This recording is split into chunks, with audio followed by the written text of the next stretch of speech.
Welcome to Intergalactic Relations, a University of Sussex podcast.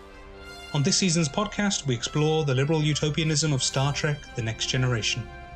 From the profound optimism of early seasons, mirroring the optimism at the end of the Cold War, to the pessimism that creeps into the show a few years later, as the inhuman results of shock therapy in the former Soviet Union and US misadventure in Somalia showed the limits of that post-Cold War order. We hope you'll learn a little about Star Trek and a little about international relations.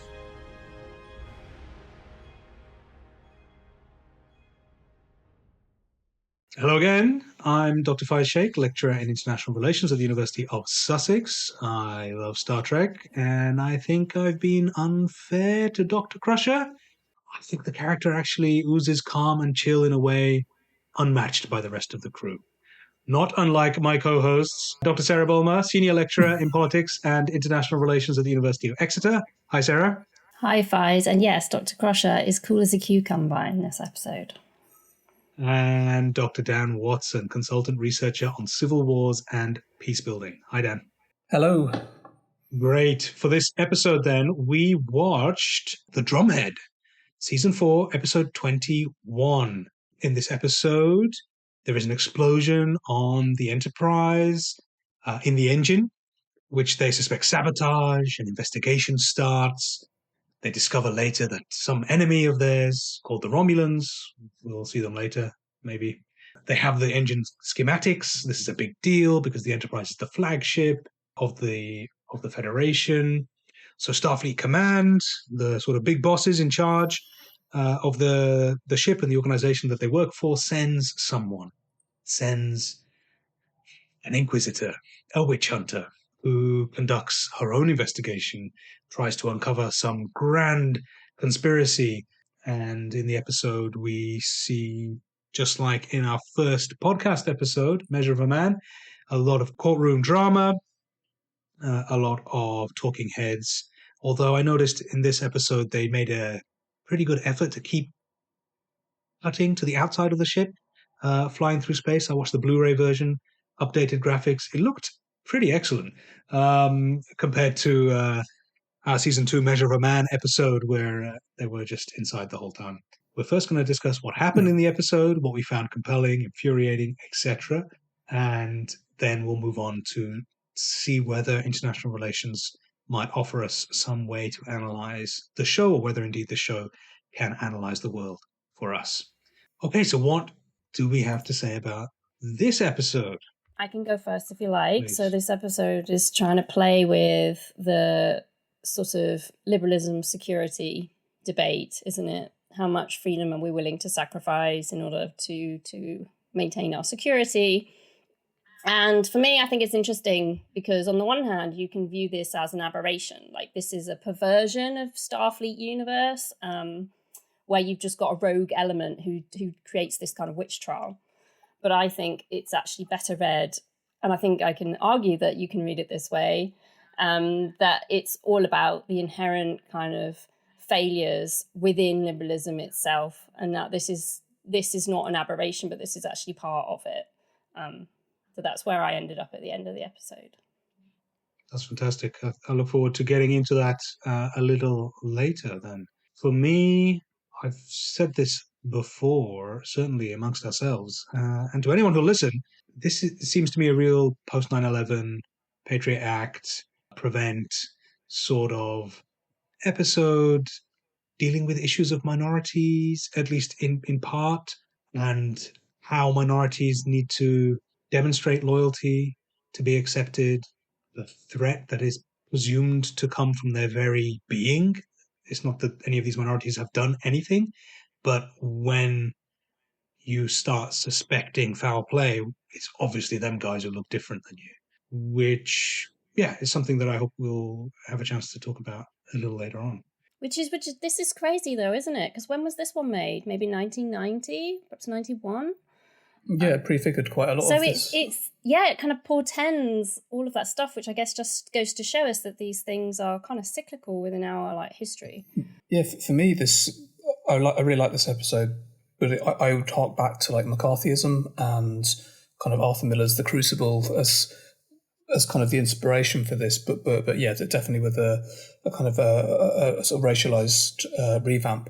Do you know did they ever do anything like this in the original series? Because I think there was when the Romulans are first revealed in the original series, they have the Vulcaneers, and they're like, Mr. Spock, do you have something to say for yourself? But I don't know if they ever do this type of this level of paranoia and suspicion.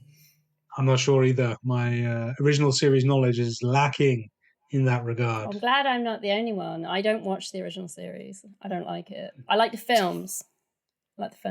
Voyage Home, that's my favourite. Really? Yeah, I've had this debate with my sister's partner. I've had this debate with Faiz. Faiz is not a fan of I double dumbass on you. I can appreciate some aspects of it. Show me to your nuclear vessels, etc. But it's the most fun of the many Star Trek films, that's for sure. Okay, so what else? Sati. We also have to mention a new character, the witch hunter that's brought to the ship, who is a retired admiral who is linked to a previous episode that happened in season 2 called Conspiracy. You don't have to know that episode to understand the context. Simply, there was a conspiracy, and she apparently was instrumental in defeating it. So, with this new potential sabotage and espionage on the ship, the Starfleet Command brings her out of retirement and sends her to investigate. And she is problematic. I know she's written to be a borderline villain, but apart from that, it's a pretty strange take on sort of strong female character, isn't It's it? horrendous. It's horrendous, Faiz, because basically she has daddy issues, and the whole thing comes back to her daddy issues. And she's also just a complete buzzkill in every way. She's really holier than thou. She thinks that having debates at dinner time with her daddy was like the highlight of her childhood. I mean, it just sounds tedious. She's like the last person you'd invite to a dinner party. Awful, awful woman. Absolutely. Well, I liked how she's like flanked by like this sort of this kind of enforcer, this big swinging dick. I think it's Sabin, and then this really silent scribe character who doesn't really say anything. But at one point, the captain turns around and she's right next to him with her little space iPad. She's like a stenographer. She's just constantly writing what everyone says. Yeah. Absolutely. She shows up with her two lackeys. Yeah, she says her staff, who she's managed to reassemble. She's also, I think, a problematic way to depict career women as well, because she has zero life. She talks about it. I have no friends. I have no family. I don't have a home. I live in transit from one mission to the next. It's like, okay, that's a lot. I think you're absolutely right, Faiz, because if you compare her to Picard is also a career man in that sense. His whole life is basically about Star Trek, and he's sacrificed a lot. And they play that in quite a sensitive way. But the Admiral Sati, she's clearly just a completely bonkers, broken woman, and it's all gone wrong, and she's ended up with no one, with no family, with no friends, and this is all she has. And then it ends with her having a breakdown at the end. So it's just like, it's terrible. And that's actually also part of the like post-feminism thing that I'm going to keep talking about, because every time women are doing new things in Star Trek, something bad happens. It's like the ones that are allowed to have sex, but then every time they do, something bad happens. And it doesn't happen to the men. Yeah. Yeah, we should probably talk about Simon Tarses as well, who's the other kind of new character in this. Absolutely. So he's someone who appears to be Vulcan or part Vulcan, but as is disclosed later on, there's sort of a tribunal which people are invited to watch, but that's set up by this Admiral Sati, that actually he is a descendant. His granddad was a Romulan, and that he's lied about it on his application, and that's her kind of way into making a mountain out of a molehill, essentially. We're deep into it now. Can we explain to people what the difference is between a Vulcan and a Romulan and why they should care? I think the way I understand the difference is they're essentially the same race of people, whereas the Vulcans decided that they were becoming consumed by their passions and emotions, were engaged in too much conflict and factionalism, and decided to follow the path of logic. The Romulans are a kind of an offshoot that never abandoned those passions and decided to run with those, and ended up relocating to another part of the galaxy and building a society that has certain characteristics of Vulcan society, but is much more martial in culture, tends to be more kind of secretive, and not necessarily more warlike, but it plays a role as a kind of galactic agitator in the minds of the Federation. Absolutely. So they're both alien species vis-a-vis our human protagonists, and they both look similar. So this person with Romulan ancestry, Tarses, can pass as a Vulcan, and the Vulcans are friendly. They've famously, Mr. Spock from the original show was a Vulcan. They're part and parcel of this United Federation of Planets. They're part of this galactic UN, whereas the Romulans are not, and indeed are agitators to that very system. And as it turns out, the explosion was freak accident. So while it was the cause for suspicion, in the end, there was no It's a false play. positive almost. Yeah. A false positive. Sati tellingly doesn't take that as evidence that she's barking up the wrong tree. How did she do that exactly? I forget. Said it doesn't mean that you don't have a conspiracy, Yes, isn't it? Something like that. Exactly. Sati denies that the fact that the explosion was an accident is evidence of a conspiracy by saying, well, in the investigations we have so far, we know that this Simon Tarses character is lying. The fact that the explosion was an accident doesn't change the fact he's lying about something. So conspiracy on, baby. When in actual fact, he's lying. Lying isn't a crime. Is one of the things that Picard says, I think. I'd be really interested to know what happens with Simon Tarses. I don't think we see him again. Sometimes Star Trek drops back into a character that they've outlined for a particular show. It'd be quite interesting to see what he does. Does he go rogue? Does he is he rehabilitated? Does Starfleet reorient themselves and learn from this experience? I think he probably just loses his job and actually has his life destroyed. That's what I think. Because it just reminds me of like state militaries when they were hunting down gay people. And in fact, probably a lot of state militaries are probably still doing that. And like expelling them. It's the same thing. Picard laments as much to someone who he's confiding in at the time. He says that this guy's career is ruined. The last person who shows up, who was instrumental, at least in the first third of the episode, is a Klingon exchange officer, Jadan. Klingons being the other famous alien race from the original series and brought back here in The Next Generation.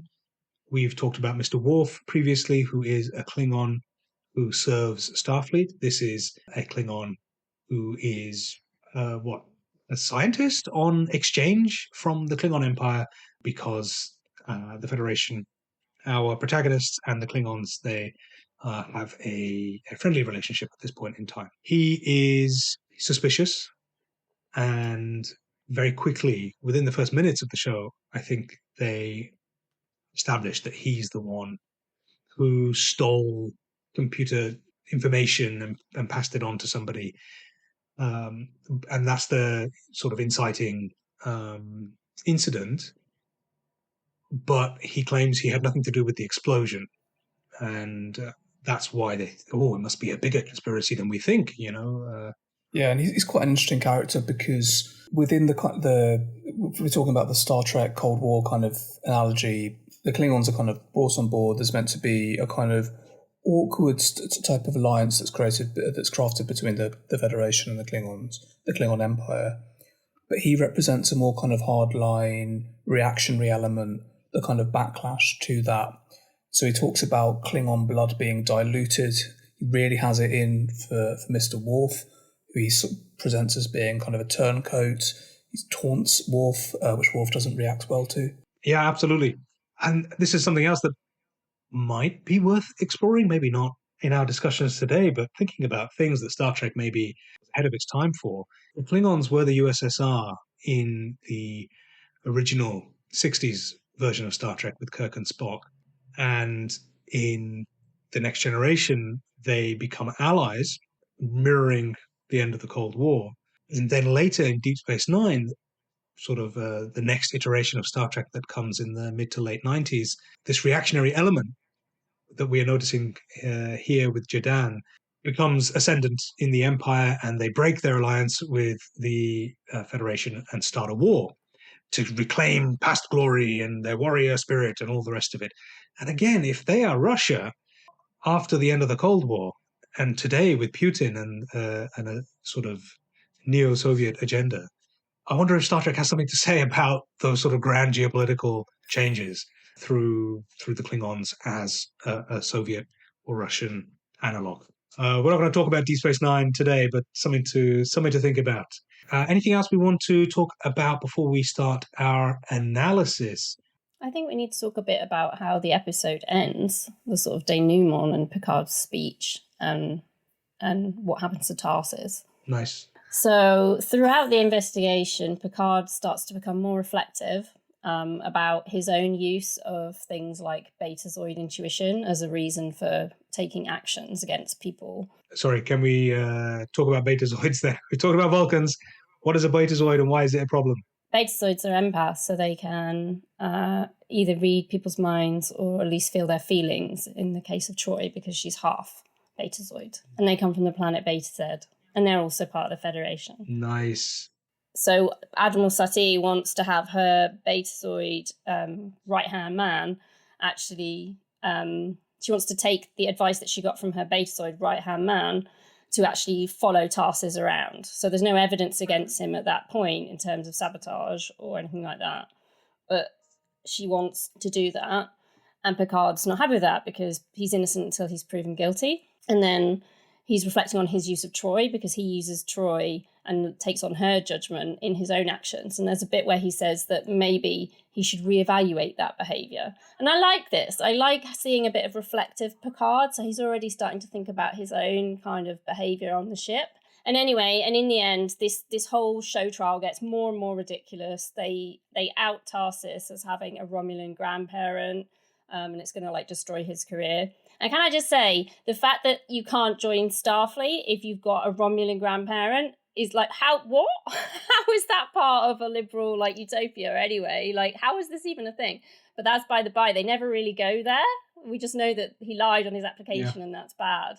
But like, what the hell? Anyway, so then they carry on with these big show trials. They start to implicate everyone. And in the end, Picard ends up in the trial being questioned by Sati. And before he's interrogated, he decides to give a statement. And Sati says, you can do that later. And he goes, no, according to rule, blah, blah, clause, whatever, I'm allowed to give a statement. And then, of course, he gives one of his wonderful theatrical kind of speeches about, you know, the value of liberty and that he doesn't like what's going on here. And, you know, that we really need to think again. And then he's questioned. And I'll actually hand to you, Faiz, to talk about the questioning, because that's quite a powerful kind of scene that builds up to a crescendo.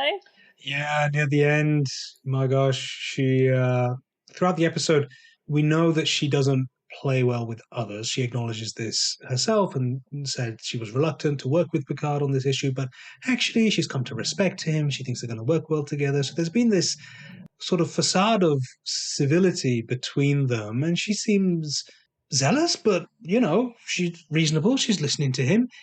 And then she uses all of that against him in this final questioning, where she makes it so personal, using every bit of information she has on him to make him feel uncomfortable. She brings up past trauma of his. She brings up his record as a captain, says that basically he's not very good at his job. Not only that, but the way he does his job is a betrayal of the Federation's values. She's just awful. But in a way that makes sense for the show, I guess, because at this point, the mask slips and we are meant to see her as a villain, as the audience.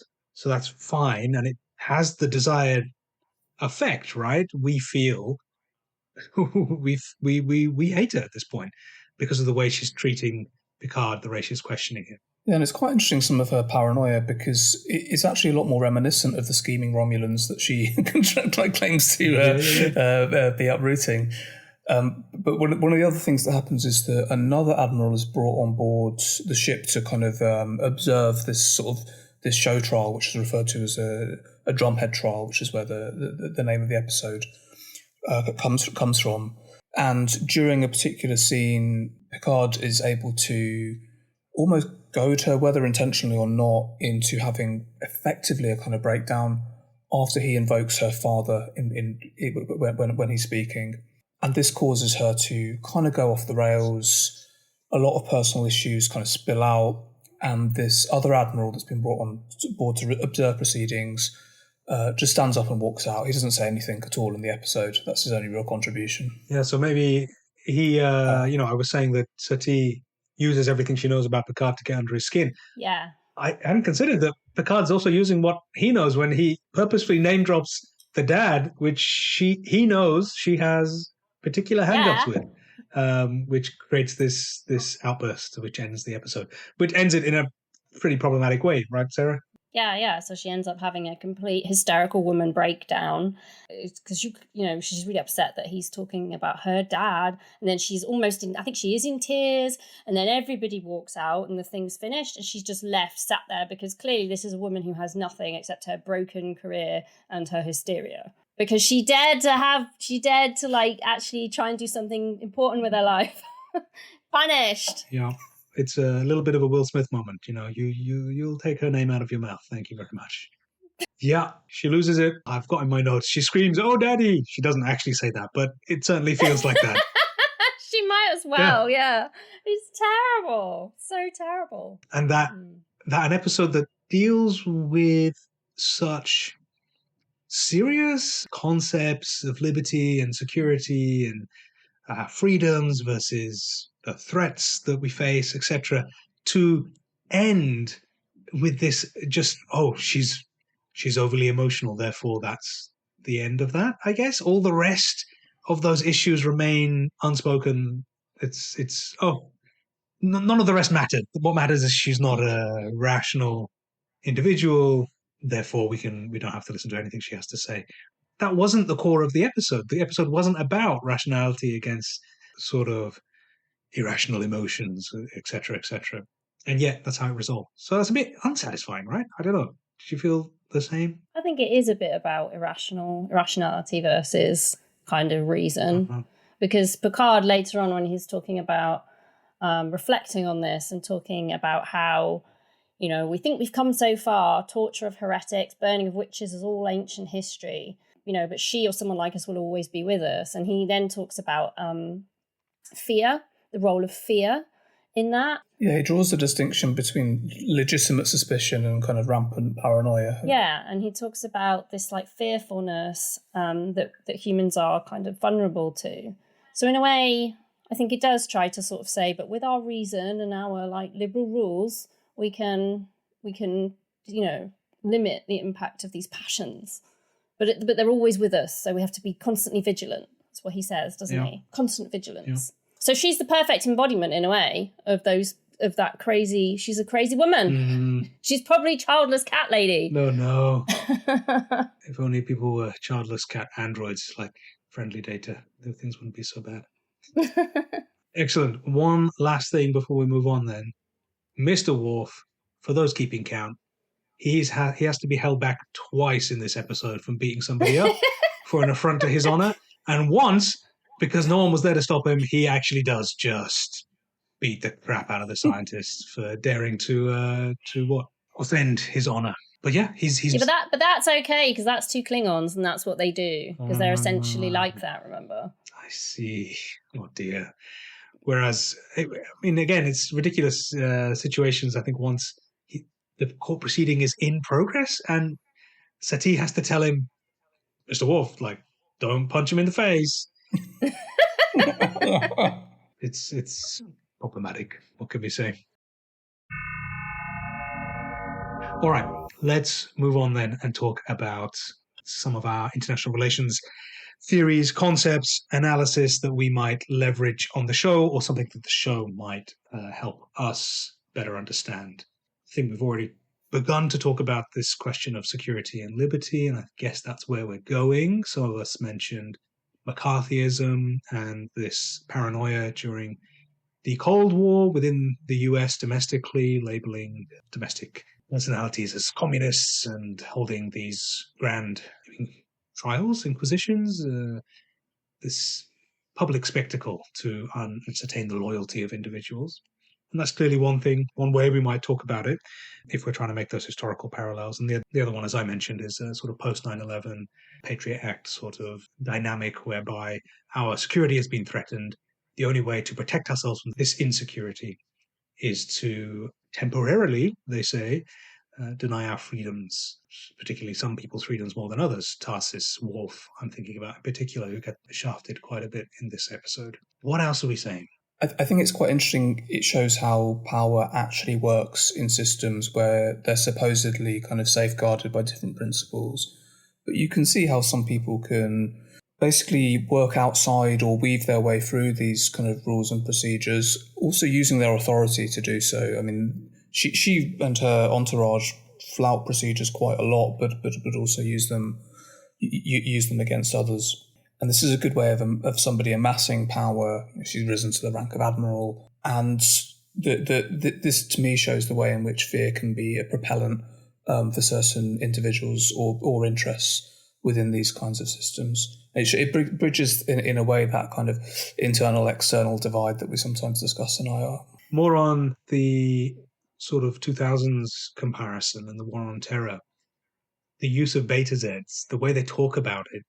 I know it preempts and precedes that discourse on enhanced interrogation and waterboarding in the US by some decades, but it sounded so familiar to me. Your use of a beta Z is controversial. Well, no, my use of a beta Z is different from, the way you might use it, or something like this. And this was similar when it transpired that the US was engaged in what they called enhanced interrogation, what the international community called torture on suspected terrorists. To me, there was some resonance there. And the fact that Picard admits that, that is strange, and yeah, I probably should change the way I quote unquote use my beta Z, or perhaps engage in enhanced interrogation, was nice. It was comforting, like, oh yes, that's how power should have acted at a time when, of course, that didn't happen, didn't transpire in our war on terror, where it was, more of it. Let's have prisons, let's have extraordinary rendition, there was no reflection there. Power didn't stop and say, you know what, I should reconsider this. But in the show, it does happen. Picard admits, like, that's problematic. He doesn't say I'll stop doing it. He says I'll reconsider that practice.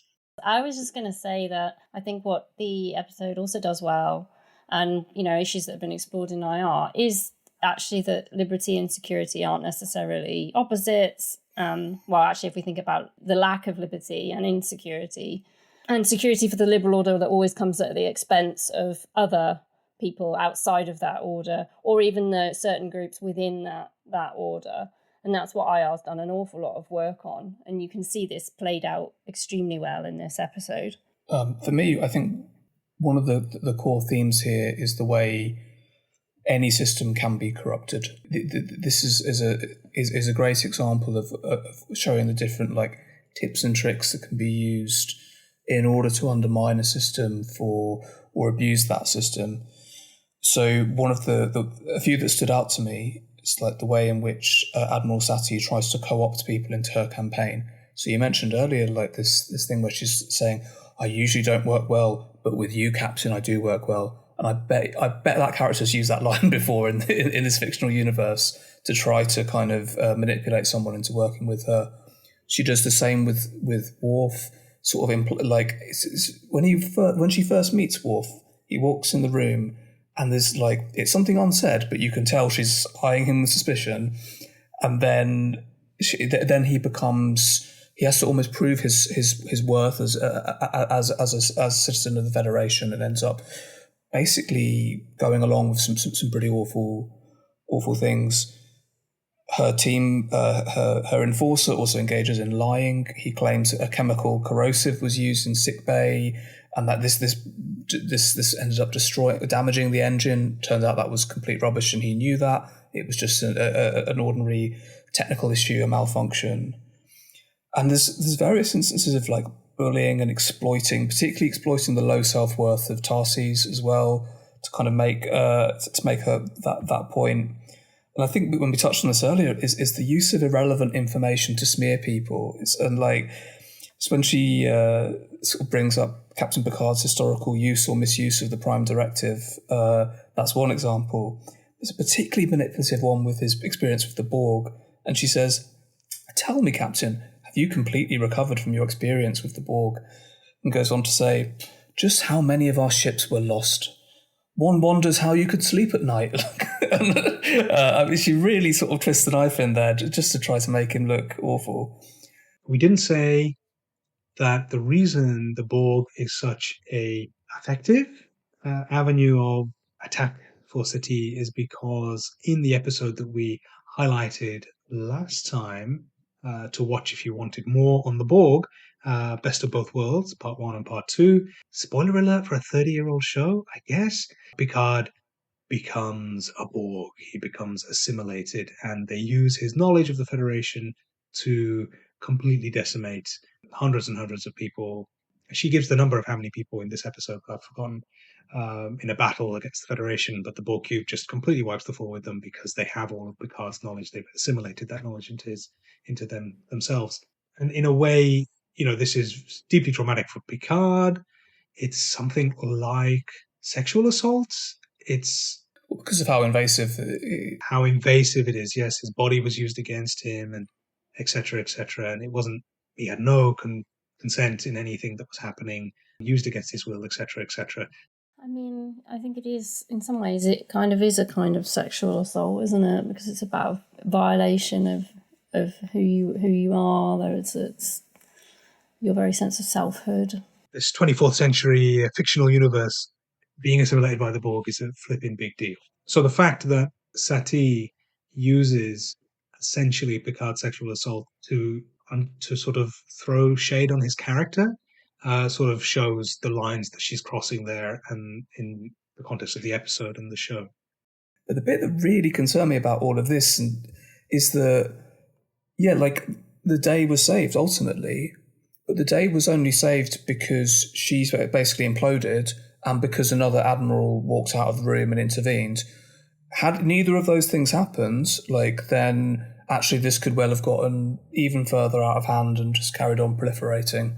I think, actually, Dan, that's a really useful way to think about it. And it reminds me of Susan Long's work on perverse institutions, and trying to use sort of psychoanalytical understandings of perversion to characterize certain institutions.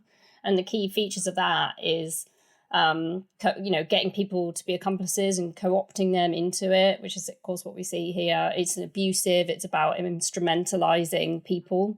It's about taking pleasure from actually targeting particular groups, and it's just all of it is so this is really perverse Starfleet that we're seeing here. Yeah, and you're right, it's interesting that the resolution of it, I think sometimes as a viewer you can go, oh right, order has been restored, Picard's liberal warrior has won the day and it's all fine.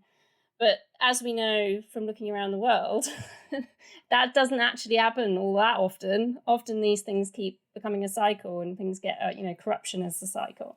Definitely going to check that book out. I haven't read it, but I'm really interested in kind of organised sadism. On Worf, I know I always talk about Worf, but always Worf. But there's something here as well, going back to what I said at the beginning on minorities and the way in which minorities fit in this Federation. Worf is a Klingon. Tarsis is supposedly Vulcan. He says as Vulcan, but he's actually Romulan, or at least has some ancestry. And both of them are viewed as suspicious. And this goes back to what some of my colleagues had said when they watched the episode at the University of Sussex, when we watched this a staff student seminar. My colleague, Dr. Sina Divik, said that what she found fascinating about the episode was the embodiment of the politics of the show here, where no matter how high-tech the universe is, the body is analog. There are secrets in the body that we can't know. Those secrets presumably are questions of loyalty, for example. You're a Klingon, really, so therefore, how loyal can you be? You're a Romulan, really, therefore, etc. So and it becomes a means of smuggling out, right? Like that exactly. information. And in the show itself actually plays with this, where the method through which the actual espionage takes place with the Klingon exchange officer Jadan is through his body. He's taking certain injections, sort of a metaphor for, not metaphor, analogous with maybe diabetes. He's taking injections every so often, but it turns out that in those injections he's transmitting data through amino acid sequences, techno, high tech, but nonetheless, it is the body that is transmitting the data, the insecurity here, which I think is rather fascinating and maybe something we can talk about as it essentializes, as we have already noted, with regards to Klingons and the warrior culture. But now anyone who's different is essentialized because the body is different. And is that enough? Is that what we're seeing in the show? I mean, in a lot of ways, it's just classic liberalism, isn't it? It's like difference, and we tolerate it, and that difference between different groups is like essential differences, and then the Federation is the means through which they all use, their combined self-interest and reason to interact together. But their difference is kind of inherent. I mean, that's my understanding of it. And then, of course, we can question the limit, that this is what liberalism says about itself, that it's about tolerance. But clearly we can see that that's not how it plays out in reality. One of the things that I also, on this note of kind of institutions being corrupted, it was her decision, Admiral Sati's decision, to make this a public hearing and invite spectators, and like the stated reason that she gives is it isn't good to have closed door proceedings for too long. It invites rumor and speculation, and that's the justification. And it's obvious that it's not a real justification. Like it's an instrument of intimidation to put the pressure on to give herself more power and influence over the dynamics in the ship. I found that that particularly sinister. Yeah, I don't want to take it off on the tangent of just having a rant about security studies. But that being said, what a non-subdiscipline security studies is. It's not all terrible, but it's really not very good. Yeah, it's this weird thing that like grew up. I did a master's in security studies. So I did the master's in like security studies like heyday when it was broadening and deepening and it's a thing. Let's move on now to talk about the liberal utopia of the show. What does this episode show us about this fictional, futuristic, liberal dream? I think the whole episode is set up around this because there's even that really early conversation between Admiral Sati and Picard in his office, where she says that her father had taught her that the United Federation of Planets was the most remarkable institution ever conceived, and so she basically serves it. That's her entire purpose. So it's a utopian claim there, but I think that what this shows is actually that within that utopian vision, it's always very fragile and very vulnerable and has the sort of seeds of its own kind of failure within it always. So in that sense, I don't think it's necessarily showing that people like Sati have actually perverted it or corrupted it. I think it's actually showing that these things are always within these utopian visions from the start. And I think that's why Picard talks about the fact that people like her are always with us. That's my reading of it. They're always with us, waiting for the right environment in which to flourish, or something like this, describing her like a growth. Yeah. And he talks about fear and righteousness being the thing that allows them to flourish. I like the episode, but I always find myself a bit disappointed by the end because I didn't have that same reading, and I take it as them individualizing the issues, structural issues. We talked about perverse institutions earlier, but in the episode I feel like they just put all that on the shoulders of Seti, as if it was an individual's problem, and they've unmasked her, and that's it. Now we're fine. The institution's fine. When actually, as we pointed out, they're suspicious of Worf.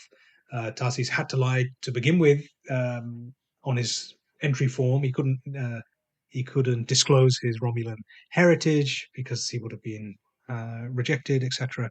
And these things are structural. So I'm not sure. I don't know. Dan, adjudicate. Oh shit! I was really hoping you wouldn't ask me to do that. I mean, are the explanations mutually incompatible? Can you, or mutually exclusive? Can you have both going on, particularly as a system grows, adapts, encounters new things? More and more of these kind of inner prejudices might begin to unfurl. Could be. What do you think, Sarah? I still think it shows that the law itself is inherently fallible. Because they were using the law, they were using logics of the law, logics of security that make sense on their own terms. So I still think that it's a case of these things being fallible, just like the liberal utopia is always vulnerable and fragile and fallible. But I see what you're saying about the fact that it's individualized. It's really convenient for them to have created the ultimate scapegoat, the childless Catwoman. I'm assuming she's got a cat now, she has to.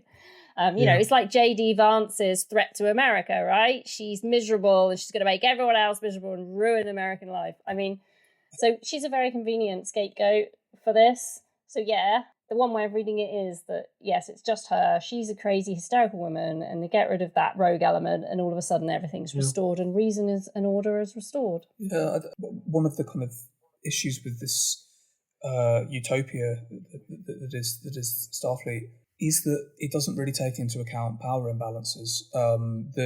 Essentially, like someone like Simon Tarses has very little power when compared to an admiral that's been brought out of retirement and her minions. And that's something that's like an issue with a lot of liberal conceptions of how, for instance, the market works, in which power is written out. It's all presented as consenting, contracting adults, rather than taking into account, this person's holding all the cards, or like, you want to rent a property, yes, you could in theory reject any mouldy, like, slumlord owned flat, but in reality there's nowhere else. It's either go and live at home or on the streets if you don't want that, because you don't have power in that. And I think that's maybe something that's kind of talked around in Star Trek Next Generation. If I were a lonely, friendless Star Trek nerd. You mean if? Which I am. I would say the writers purposefully make this about humanity rather than Starfleet as a whole. If the Vulcans were here with their logic heads, then would we have got to this situation? The Vulcans are also part of the Federation. There are other species of aliens who are part of this universe. And if they were present, and indeed they are on many other ships that just happen to not be on this one, this has its own particular makeup. If the Vulcans, for example, were present, then this wouldn't have happened. They would have logicked it out. They would have said, oh, the explosion was an accident. Logic dictates that that's the end of that. And then Picard, in his speech at the end, refers to human history specifically, right? He talks about burning of witches and the killing of heretics and things like this. And the show will do this occasionally for the audience's sake.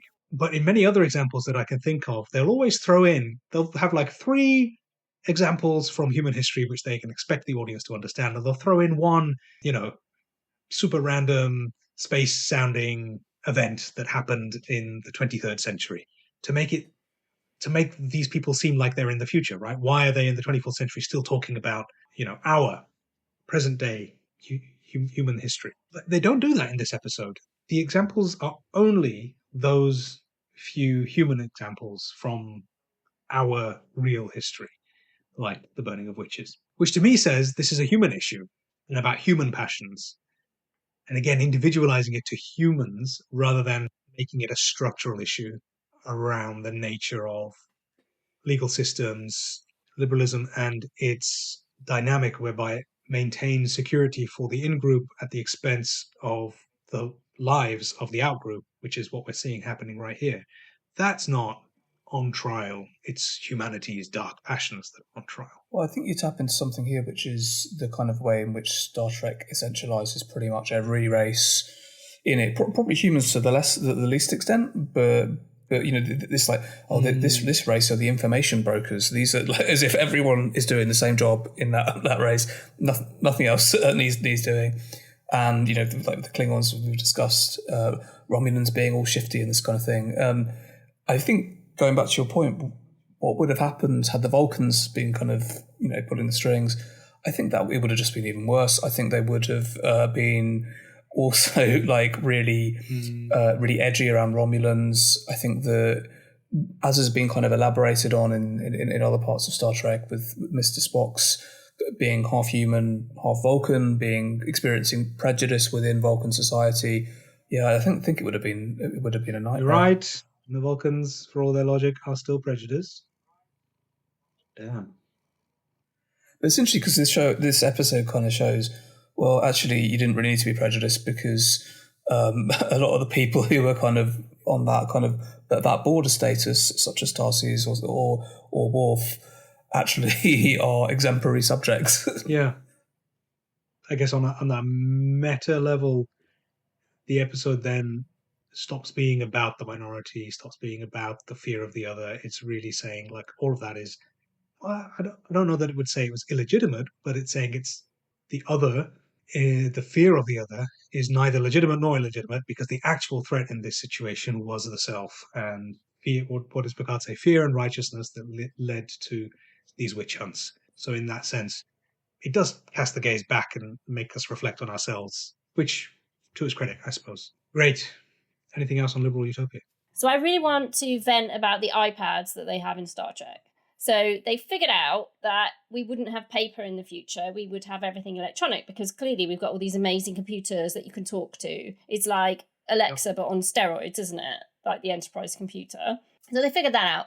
But what I don't get is why they treat the iPad like paper. So when Picard is summoned in this episode to go and appear before the committee, the scribe comes along and gives him the letter, i.e. gives him the iPad. And then if you watch in other episodes, they'll have 3 or 4 different iPads on their desk with different documents on. So they didn't have the imagination to think about the fact that they would just email, or that you could have one device for multiple documents. This has bugged me, and I really noticed it again in this one. That is not a utopian vision. I don't want loads of iPads on my desk. They're taking the idea of electronic paper, email, and just said, well, just as you have 5 different letters, you will have 5 different electronic letters. Yeah, and now I've told you, you will see it. It's really annoying. There was a lovely meme back in the day when people were fighting over sort of who invented the touchpad first, and there were legal battles between Microsoft and Apple because Microsoft had their table version of it, or what it was called, and Apple brought out the iPad, and everyone's trying to patent the idea. And then the meme was always these, the Steve Jobs and Bill Gates fighting over their respective tablets, and then Picard with his iPad. Star Trek having done it in sort of 1987, which I always enjoyed. Lovely. Thank you, everyone. That is it for today. Thanks for listening. The next episode we watch will be The Outcast, Season 5, Episode 7. So do give that a watch if you are watching along with us. We will see you in 2 weeks' time to discuss desire, gender, sexuality in that episode. For now, I'll say thank you to Sarah. Thank you to Dan. Thank you, Faiz. Thank you. Bye, everyone. Bye. Bye. Thank you for listening to Intergalactic Relations. This podcast is made possible by the International Relations Department at the University of Sussex. Please subscribe to keep up with the latest episodes.